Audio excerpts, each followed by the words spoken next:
Ani, Bojo, Joel Egoissa Indignicas. Welcome to another episode of White Buffalo Circles at Home Edition. Today I'm going to tell my daughter the story of Turtle Island and why the Ojibwe people call this place Turtle Island. I hope you guys enjoy. I hope you're being safe out there. Take care and I hope to see you soon. Honey, Sunshine. Mommy, How are you doing today? good. Good. So, we've been doing a bunch of videos, and today in this video I'm going to tell you a little story.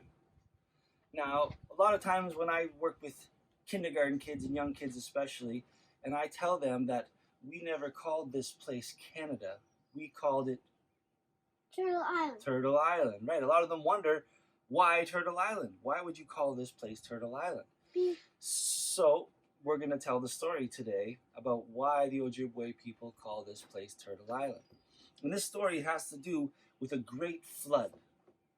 And it's very interesting about a great flood because in the Bible, they talk about a story about a great flood, the story of Noah's Ark.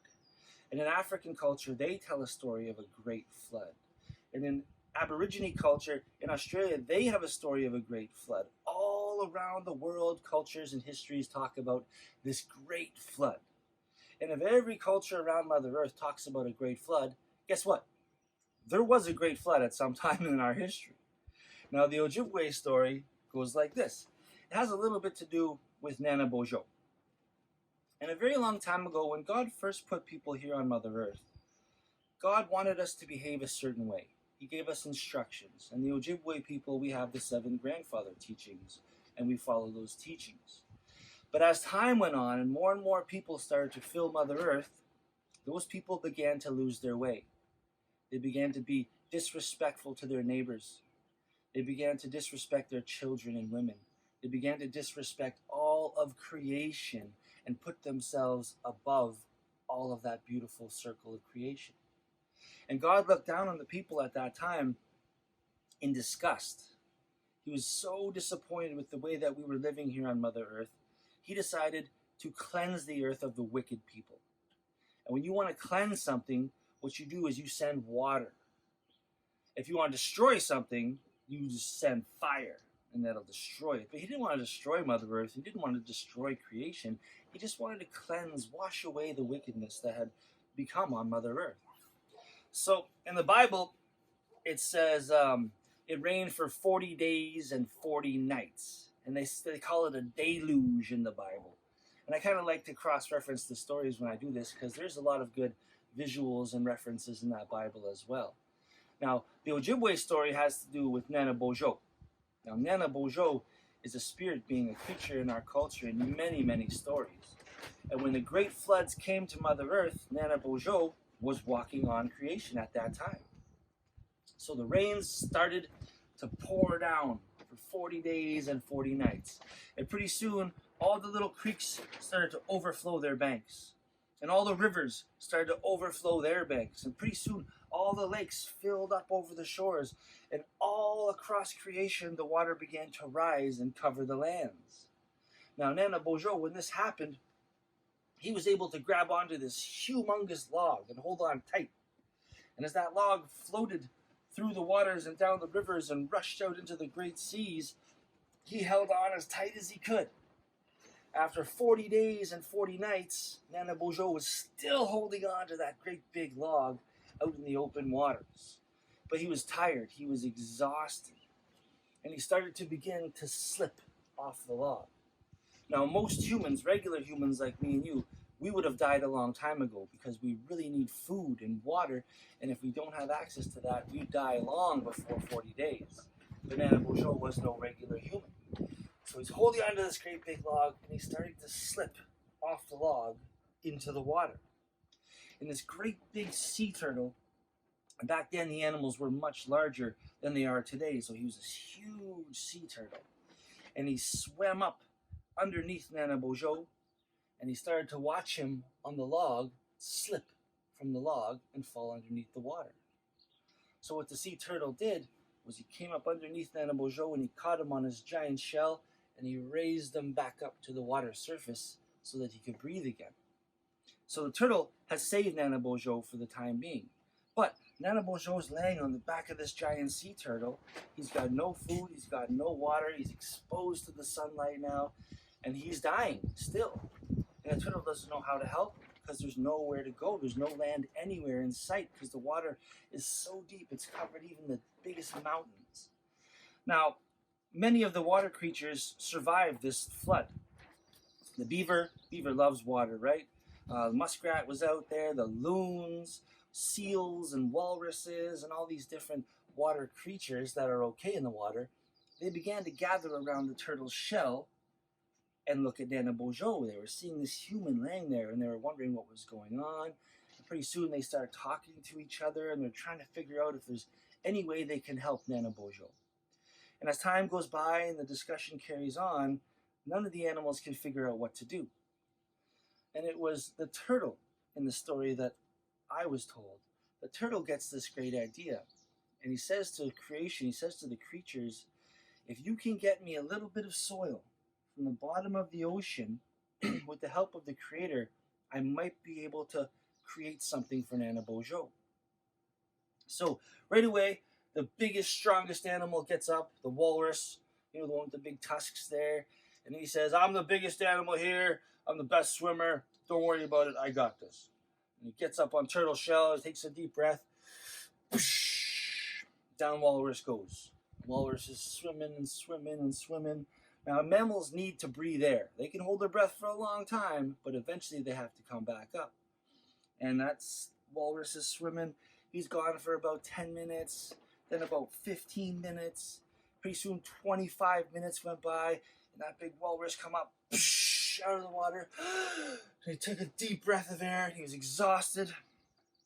And he comes back to the turtle shell, and he gets up on the side of the turtle shell, and he looks around at the other animals, trying to catch his breath.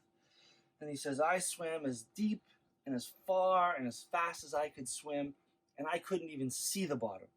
This water is so deep right now, there's no way any of us are ever going to make it to the bottom. So next, the big leopard seal, he gets up there, and he says, I'm a better swimmer than you anyway, walrus. I'll give it a try. He gets up on the shell, takes a deep breath, down he goes. This is the leopard seal this time. And he's a torpedo. He's swimming super fast, deep down into the ocean, into the darkness, as fast as he can swim. He's gone, the same thing, about 20 minutes, 25 minutes go by, a little more than 25 minutes, 30 minutes go by. Big leopard seal jumps out of the water, takes a huge breath, gasp of air, and he comes back to turtle shell, and he gets on the shell, and same thing, he looks around at the other animals, and he says, I swam as fast and far, deeper than walrus, faster than walrus, and I couldn't even see the bottom. There's no way anyone's going to make it to the bottom of this ocean. So then the beaver gets up there, he says, okay, I'll give it a try, and beaver goes down, same thing, comes back up. Then the loon goes down, loon tries, and there's this really cool water bird called the hell diver, and the hell diver goes down one after another after another. The animals are trying desperately to get to the bottom so they can bring up some soil and put it on the back of turtle's shell. But they're all failing.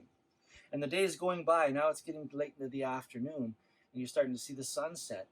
And the animals are starting to give up hope. They're starting to talk to each other and say, look, we tried our best to help Nana Bojo, but there's just no way that we're going to be able to do it. So finally, as they're kind of talking and amongst themselves, they hear this tiny little voice coming from behind them say, I'll give it a try.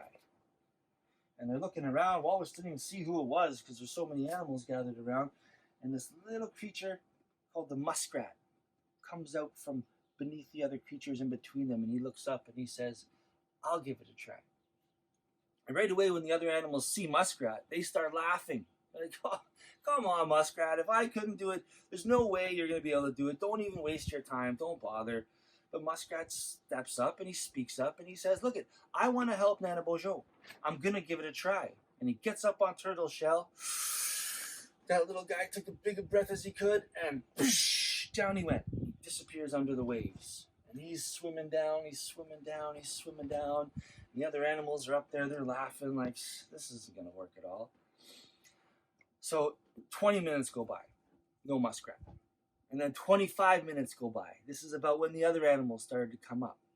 30 minutes went by, no muskrat. 35 minutes, still no muskrat. And now the animals are really getting worried. They're starting to look around and wonder where muskrat had gotten to. 40 minutes go by, and you see off in the distance there, little muskrat's body pops to the surface. And they see his body float to the surface, so they rush over and they grab little muskrat and they bring him back to Turtle Shell.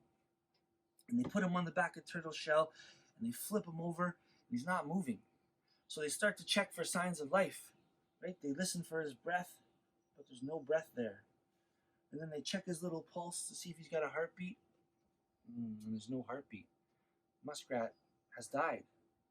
Muskrat drowned trying to get to the bottom. So now all the animals are feeling really sad because they were just laughing at this poor little guy for trying to help Nana Bojo, and here he tried so hard, he sacrificed his life, and he died trying to get to the bottom of the ocean. So they're all sitting around feeling really sad, and it was the beaver. Beaver looked over at little Muskrat, and he noticed that Muskrat's paw was in this tight little fist. So he comes over and he peels open Muskrat's tiny little paw, and inside that little paw was some soil, was some earth. So Muskrat made it. He got all the way to the bottom of the ocean. When those big animals were getting down and they knew they were running out of breath, they turned around and they gave up and they went back. But Muskrat pushed through it, and he went all the way down. He got right to the bottom of the ocean and he got that little bit of soil. But as he was swimming back to the top, he ran out of air and he drowned. So it's kind of a sad situation, but Muskrat is the hero. So they take that little bit of soil in Muskrat's paw and they slap it on the back of Turtle Shell. And as soon as the soil hits the back of Turtle Shell, the shell starts to expand and get bigger and bigger and bigger. And that little bit of soil started to spread out across the shell. And then pretty soon grass started to pop up off the back of that turtle shell and that little bit of soil. And before the animals knew it, they were looking around and they couldn't even see the edge of Turtle Shell. It had gotten so big, and it just kept growing and growing and growing. And then that grass turned into bushes. And those bushes turned into trees. And before they knew it, once again, they were standing around Nana Bojo in the middle of this thick, dense forest that had grown on the back of Turtle Shell. And that shell grew up and grew out and got so big, it grew into what we now know as North America. It grew into the home that we call Turtle Island. So that is the story of Turtle Island. Do you like that story, Sunshine? Yeah. Yeah. Now, what I like about most of the Ojibwe stories is that it's never the bear that's the hero. It's not the big wolf that's the hero. In most of our stories, not all, but most, it's usually the little guy. It's the mouse that gnaws the rope to save the day. Or it's the little hummingbird that comes in and she's the hero. And in this case, that little muskrat, he was the hero of this story. And what's cool about the beaver and the muskrat in that particular story is that even today, the beaver watches out for the muskrat. When the rivers freeze in the winter and that muskrat can't get into his little burrows, the beaver allows the muskrat to come in to the beaver dam and live with them all winter long. So there's this relationship that the beaver has with that little muskrat. He takes care of him, and I think it directly is related to that story of Turtle Island. So that is why we call North America, Canada, Turtle Island. And that's all we got for you for today. So Bamapi, hope you guys are staying safe, and we'll see you soon. Okay, I hope you enjoyed that story of Turtle Island. Keep in mind that when you hear stories and teachings, there's a lot of regional differences. So in the story that I was taught, it's Nana Bojo, the character in that story. But I've heard that story where it's a female in the story. And if you're researching the medicine wheel, you'll see the colors shifted sometimes. So there's regional differences around Turtle Island, but generally a lot of the teachings are very, very similar, if not exactly the same. So hope you enjoyed that. Hope you're being safe. Bamapi, take care, and I hope to see you soon.